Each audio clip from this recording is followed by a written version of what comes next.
नमस्कार दोस्तों। चलिए आज की कहानी शुरू करते हैं। एक सच्ची कहानी है जो मेरे दोस्त के कज़न के पत्नी के साथ हुआ था। वह बताती है कि शादी के 5 सालों में कभी गांव नहीं गई थी। उसका राज उन्होंने बाद में खोला। वो बताती है कि मेरी बहन की शादी थी, तब मुझे ज़रूर गांव जाना था। उससे पहले भी कोई दफ़ा गांव जाने का इरादा किया, लेकिन फिर टाल दिया गया क्योंकि मेरा दिल नहीं करता था। लेकिन अब बहन की शादी की वजह से जाना पड़ा। जब वह घर पहुंची तो वहाँ एक चहल पहल सी हो गई। अगली सुबह जब मैं रिश्तेदारों से मिलने के लिए जा रही थी तो रास्ते में मेरे किसी ने पीछे से दुपट्टा पकड़ लिया। मुड़कर देखा तो एक भीख मांगने वाली खड़ी थी, जिसका कपड़ा बहुत मैला कुचैला था। सूखे सूखे होठ थे, गंदे बाल। उसे देखकर मुझे एक झटका सा लगा। यह तो वही थी जिसके हुस्न के चर्चे दूर के गांव तक थे और पूरे गांव के लड़के उसकी तारीफ करते थे, जिसके सर से कभी दुपट्टा भी नहीं उतरता था। मगर आज वे दुपट्टे के बिना ही खड़ी थी। मैं उसे पूरे 5 साल बाद देख रही थी, जिसने मेरी 18 साल पुरानी दोस्ती थी, जिसके बगैर मेरा और मेरे बगैर उसका दिल कभी नहीं लगता था। और वक्त ना गुज़रता जिसकी वजह से मेरी बड़ी बहन मेरे से चिढ़ती थी। मुझे लगता है कि मेरी जगह उसने ले ली है और कहती थी कि तू मेरी कम और उसकी सगी बहन ज़्यादा है। सोनी हमारे घर का एक मेंबर थी। जब हम बड़े हुए थे तो हमारी शादी की बातें चलने लगीं, लेकिन वह बहुत घबराती और बहुत फ़िक्र करती क्योंकि वह चाहती थी कि हमारी शादी एक ही घर में हो। वह शादी करके कहीं मुझसे दूर नहीं जाना चाहती थी। एक बार एक शादी में हम लोग गए तो एक औरत हमारे पास आकर हमारे नाम पते पूछने लगी। मैंने उस बात को ज़्यादा अहमियत नहीं दी, मगर कुछ दिनों बाद औरत अपने दोनों बेटों का हमारे लिए रिश्ता लेकर आ गई। बड़े भाई का मेरे लिए और छोटे भाई का सोनी के लिए। मेरे घर वालों को ये रिश्ता बहुत पसंद आया और उन्होंने जल्द से हाँ कर दी। सोनी के घर वालों की तरफ से भी हाँ हो गई। शादी के दिन नज़दीक आ गए थे। मेरी बड़ी बहन ने मुझे समझाया था कि अब तुम्हारे सोनी के साथ 2 रिश्ते हैं, एक तो देवरानी और दूसरा जेठानी का, जो बहुत ही नाजुक रिश्ता है। अब तुम दोनों एक साथ रहोगी तो तुम दोनों को हर बात में बहुत कुछ बर्दाश्त भी कर लेना होगा। मैंने बहन को कहा कि ऐसा कुछ नहीं है जो आप सोच रहे हो। मेरा और सोनी का साथ तो बहनों जैसा ही था।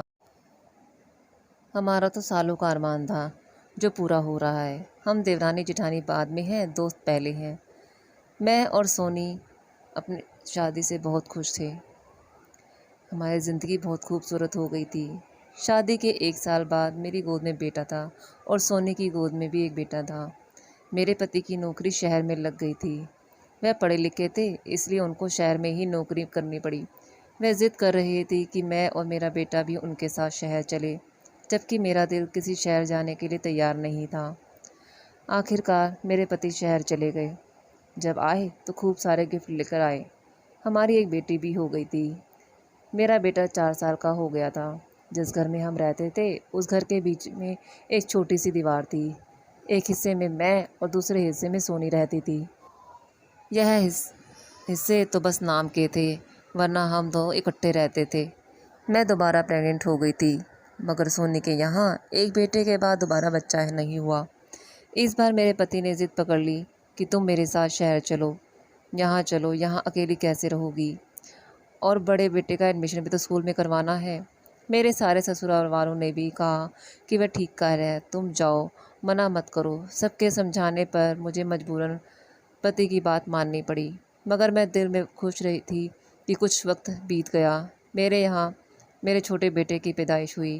वह बहुत ही खूबसूरत था, अंग्रेज़ों जैसा, एकदम गोरा चिट्टा, बड़ी बड़ी आँखों वाला। वह सबको बहुत प्यारा लगता था। मेरे पति ने कहा, तुम नहीं जानती, तुमने मुझे बहुत बड़ा गिफ्ट दिया है। इस बार तैयार रहना, मैं आऊँगा तो तुम सब मेरे साथ शहर चलना। उनको 2 महीने के बाद आना था। पति के चले जाने के बाद हम सब इकट्ठा बैठे शाम को चाय पी रहे थे तो मेरे देवर ने कहा कि भाभी तुम चली जाओगी तो घर सूना हो जाएगा। मैंने कहा तुम भी चलो ना। वह बोला, मैं क्या करूँगा जाकर, मुझे कोई काम तो आता नहीं। कम से कम यहाँ ज़मीन पर काम करके पत्नी बच्चों के लिए 2 वक्त की रोटी या कमा लेता हूँ। सोनी बिल्कुल सर झुकाए चुप गुमसुम बैठी रही थी। मेरा दिल अजीब सा हो गया, मगर मैं भी मजबूर थी पति के हाथों और भविष्य के लिए।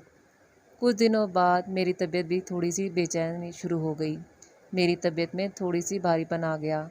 मेरा दिमाग थोड़ा चिड़चिड़ा हो गया। बिना वजह बच्चों पर गुस्सा आ जाता। सबसे छोटे बेटे की तबीयत भी खराब थी। वह बहुत रोता था। सोनी ने कहा, कहीं इसके पेट में दर्द तो नहीं हो रहा।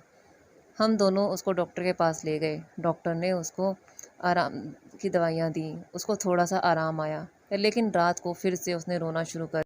मैं और सोनी उसको और मेरा देवर, हम सब उसको फिर से चुप करा रहे थे और थक गए थे तीनों चुप कराते कराते, पर वो चुप होने का नाम ही नहीं ले रहा था। समझ में ही नहीं आ रहा था कि वो इतना क्यों रोता है। पहले तो कभी उसने ऐसा नहीं किया था। अब वो काफ़ी कमज़ोर भी हो गया था। हम जब दोबारा डॉक्टर के पास गए तो डॉक्टर ने हमें कुछ दवाइयाँ दी और कहा कि इससे ज़रूर फ़र्क आएगा। उन दवाइयों से बच्चे को काफ़ी आराम आया तो हमें बहुत अच्छा लगा। लेकिन अभी 2 ही दिन बीते थे कि उसको तेज़ बुखार चढ़ गया। मैं बुरी तरह घबरा गई। मेरा इतना गोरा चिट्टा बच्चा नीले रंग में बदलने लगा। मैं और सोनी उसको डॉक्टर के पास लेकर भागे, लेकिन उसको आराम नहीं आया। मैंने परेशान होकर अपने पति को फ़ोन कर दिया। वह भी शहर से गांव के लिए गाड़ी में बैठ गए। उन्होंने कहा, तुम तैयार रहो, हम उसको शहर लेकर आएंगे। शहर में किसी अच्छे डॉक्टर को दिखाएंगे। मेरा रो रो कर बुरा हाल हो गया था। मेरा सेहतमंद बच्चा सिर्फ 2 दिनों में ही सूख कर कांटा हो गया था। अगली सुबह मेरे पति पहुंच गए, मगर जब अगली सुबह आए तो मेरा बेटा इस दुनिया से मुंह मोड़कर बहुत दूर जा चुका था। वह मेरे हाथों में ही दम तोड़ चुका था। मैं बहुत ही बुरे हाल में बैठी थी। मेरे पति का गम से अलग बुरा हाल था। मेरे ऊपर तो जैसे आसमान ही टूट पड़ा था। उसकी मौत के 15 से 20 दिन तक मैं गम में निढाल बिस्तर पर पड़ी रहती। मुझे पति और बच्चों का कोई होश नहीं था। सब कुछ सोनी ने संभाला हुआ था। अभी बेटे का सदमा कम नहीं हुआ था कि मेरी मम्मी भी इस दुनिया से चली गई। मैं बिल्कुल टूट कर रह गई। मेरे पति को दफ्तर से फ़ोन आ गया। उनका शहर जाना भी बहुत ज़रूरी था। वह वापस चले गए, जबकि मेरी हालत देख बिस्तर से उठने वाली भी नहीं थी। कई दिनों से मैं गमों में निढाल पड़ी हुई थी कि मेरी बेटी बरखा को तेज़ बुखार चढ़ गया। उसका बुखार बढ़ता ही जा रहा था। मैं बदहवास होकर रह गई। मैं अपने एक बेटे को खो चुकी थी। अब मुझ में ताज़ा ताकत नहीं थी कि मैं कोई ऐसा गम उठा सकूं। सोनी मेरे पास बैठी मुझे हौसला दे रही थी। कह रही थी, मैं सब कुछ देख रही हूँ, तुम परेशान हो, ये बिल्कुल ठीक हो जाएगी। मैंने कहा, मैं तुम्हारे बहुत एहसानमंद हूँ, जिस तरह तुम मेरा और मेरे बच्चों का ख्याल रख रही हो। मैं इतनी कमज़ोर हो चुकी थी, मुझसे बोला भी नहीं जा रहा था। मगर सोनी मेरे लिए इतनी भाग दौड़ कर रही थी।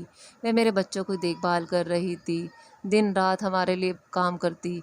वह पूरी पूरी रात हमारे पास बैठकर गुजार देती थी। दोपहर के 3 बजे थे। मैंने सोचा, क्या मैं इतनी देर सोती रही हूँ। मैंने अपने बराबर लेटे दोनों बच्चों को देखा जो बेखबर सो रहे थे। मेरी बेटी को बरखा को बुखार था, इसलिए सोनी ने मुझे नहीं जगाया। मैं उठने की कोशिश करने लगी कि अचानक करीब से किसी की रोने की आवाज़ से मैं घबरा गई। मैंने सोचा, यह तो सोनी की आवाज़ है। मैं दीवार का सहारा लेते धीरे धीरे कदमों से इस तरफ आई। सोनी अपने बेटे को गोद में लिए बुरी तरीके से बस रोती ही चली जा रही थी। उसके बेटे के हाथ पैर बिल्कुल मुड़े हुए थे और उसकी सांसें बहुत तेज़ी से धड़क रही थीं। मैं उसकी हालत देखकर डर गई। मैंने कहा, क्या हो गया सोनी? मेरे देवर ने गमगीन आवाज़ में कहा, पता नहीं भाभी क्या हो गया। सुबह उठते ही आपको कमरे में आया कि बच्चों के साथ खेल सके, मगर आप सब सो रहे थे। यह बाहर जाकर बच्चों के साथ खेलने लगा। खेलते खेलते अचानक बेहोश हो गया। डॉक्टर को भी दिखाकर लाए थे। अचानक यह हालत हो गई। सोने की हालत बहुत ही बद से बदतर होती गई, क्योंकि उसका इकलौता बेटा था और उसकी अपनी बेटे में जान बसी हुई थी। मैंने कहा, तुम लोग परेशान ना हो, मैं उनसे बात करती हूँ। मैंने अपने पति का नाम लिया। तुम दोनों उसको लेकर शहर निकलो, वह किसी अच्छे डॉक्टर को दिखाओ। अंदर से मैं भी परेशान हो गई थी। मैं नहीं चाहती थी कि सोनी किसी ऐसे दुख से गुजरे जिससे मैं गुजर चुकी हूँ। अगली सुबह बस की टिकट हो गई थी। मैं अपने ख़राब तबीयत के साथ, दुखते बदन और चकराते सर के साथ अपने बच्चों और सोनी को संभाल रही थी। मगर अगली सुबह जाने की नौबत ही नहीं आई। रात के 2 बजे उसके बेटे ने दम तोड़ दिया।